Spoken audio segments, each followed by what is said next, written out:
Hello and welcome to tonight's show. Tonight we're diving into a topic that's deeply unsettling yet crucially important.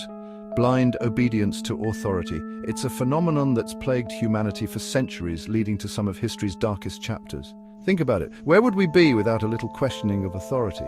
Probably still under British rule, drinking lukewarm tea and wondering what the hell a crumpet is. We're hardwired to respect authority, right? It's how we're raised, how societies function. But what happens when that respect morphs into blind obedience, when we follow orders without question, even when those orders clash with our moral compass? That's when things get really dangerous. We've all seen the images, Nazi soldiers carrying out horrific acts, claiming they were just following orders. But this isn't just a relic of the past, it's a danger that lurks in the shadows, ready to rear its ugly head whenever individuals abandon their critical thinking and succumb to the pressure of conformity.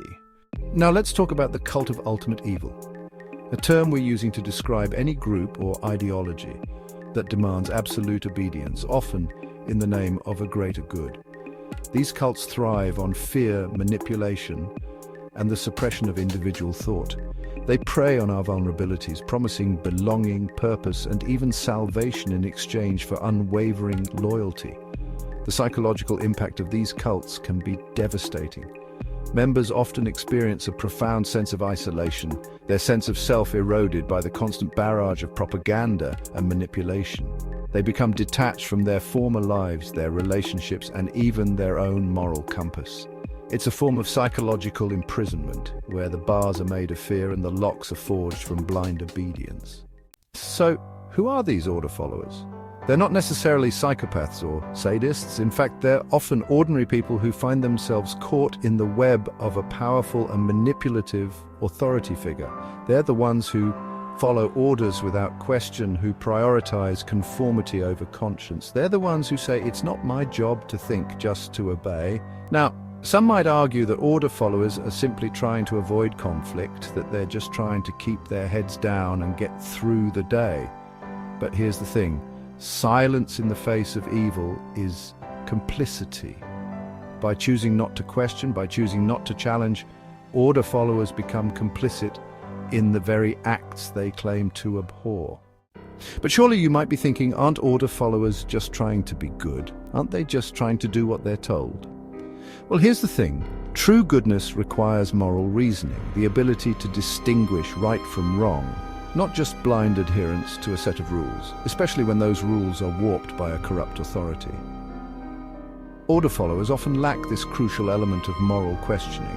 They abdicate their responsibility to think critically, to engage with their own conscience. They become slaves to the dictates of authority, their moral compass rendered useless by their unwavering obedience. And that, my friends, is not goodness. It's cowardice masquerading as virtue. When authority clashes with conscience, a moral dilemma. We've all been there, right? That moment when someone in a position of authority asks us to do something that just feels wrong. It could be a boss asking you to fudge some numbers, a teacher demanding you keep quiet about something you know is wrong, or even a political leader urging you to turn a blind eye to injustice. These are the moments that define us. Do we blindly obey, prioritizing our own comfort and security over what we know is right? Or do we find the courage to speak up, to challenge the status quo, even if it means risking everything?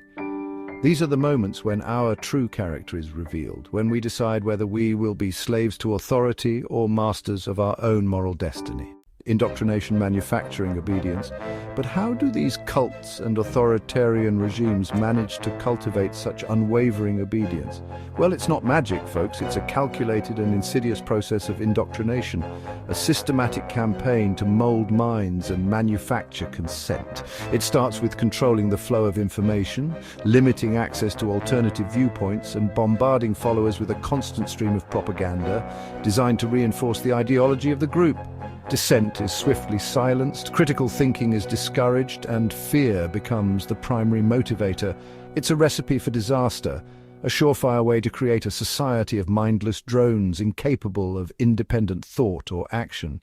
Inside the mind of an order follower, Now, you might be thinking, what goes on inside the mind of an order follower? Well, it's a complex cocktail of psychological factors. There's the fear of punishment, of course, the very real threat of retribution for disobedience. But there's also a desire for acceptance, a longing to belong, to be part of something bigger than themselves.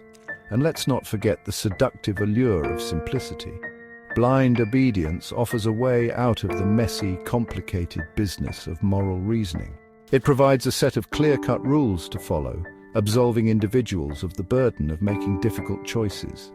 It's a tempting proposition, especially in a world that often feels overwhelming and chaotic. The consequences of blind obedience are far-reaching and devastating. It's the fuel that powers authoritarian regimes, the lifeblood of cults and extremist groups. It's the silent accomplice to countless atrocities, from genocide to environmental destruction. When individuals surrender their critical thinking, when they relinquish their responsibility to question and challenge, societies crumble from within. Justice becomes a distant memory, replaced by the arbitrary whims of those in power. Freedom of thought and expression are extinguished, replaced by a deafening silence born of fear and conformity. So, how do we break free from this vicious cycle of blind obedience? Well, it starts with recognizing that there's a higher law, a universal moral code that transcends the dictates of any earthly authority. This natural law, as it's often called, is based on the inherent dignity of every human being, the fundamental right to life, liberty, and the pursuit of happiness. Natural law isn't some abstract philosophical concept. It's embedded in our very being. A moral compass that guides us towards justice, compassion, and respect for others. So it's the voice within us that whispers, "This is wrong," even when everyone around us is shouting, "Obey." Now, I know what you're thinking. John, are you about to launch into a lecture about karma? And the answer is, kind of. Because here's the thing, our actions have consequences.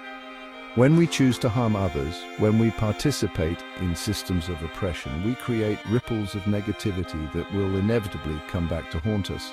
This isn't about some cosmic scorecard or divine retribution. It's about the simple truth that our choices shape the world around us. When we act with cruelty, we contribute to a culture of cruelty. When we choose kindness, we plant seeds of compassion that can blossom into a more just and equitable world. So, how do we cultivate this critical thinking, this ability to discern right from wrong, to resist the siren song of blind obedience? Well, it starts with education, with fostering a love of learning, a thirst for knowledge, and a healthy skepticism towards any ideology that claims to have all the answers. It's about encouraging open dialogue, respectful debate, and the free exchange of ideas. It's about creating spaces where dissent is valued, where questioning is encouraged, and where individuals feel empowered to think for themselves. It's about cultivating a society of critical thinkers, not blind followers. Breaking free from the shackles of blind obedience is a journey, not a destination. It's a process of self-discovery, of reclaiming our agency and stepping into our power as moral agents. It requires courage, compassion, and an unwavering commitment to truth and justice. Start by questioning everything. Don't just accept things at face value. Dig deeper. Seek out alternative perspectives and engage in respectful dialogue with those who hold different views. Cultivate your own moral compass, grounded in empathy, compassion, and a deep respect for the dignity of all beings. One of the most powerful tools in our arsenal against blind obedience is the simple word, no. When we're confronted with an order that violates our conscience, when we're asked to participate in something we know is wrong, we have the right, the responsibility to refuse. This isn't always easy, of course. There may be consequences, backlash, even punishment, but as Dr. Martin Luther King Jr. so eloquently put it, one has a moral responsibility to disobey unjust laws. Our conscience is our guide, our moral compass. And when it tells us something is wrong, we have a duty to listen, even if it means standing alone. So, let us leave here today with a renewed commitment to integrity, to accountability, and to the unwavering pursuit of truth and justice. Let us vow to never again be seduced by the siren song of blind obedience, to never again surrender our critical thinking to the dictates of any authority, no matter how powerful.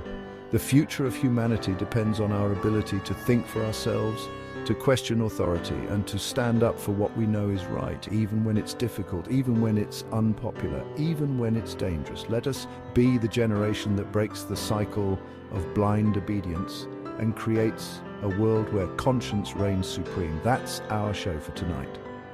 Thanks for watching. And remember, if you're ever offered a crumpet, just say no. It's a trap.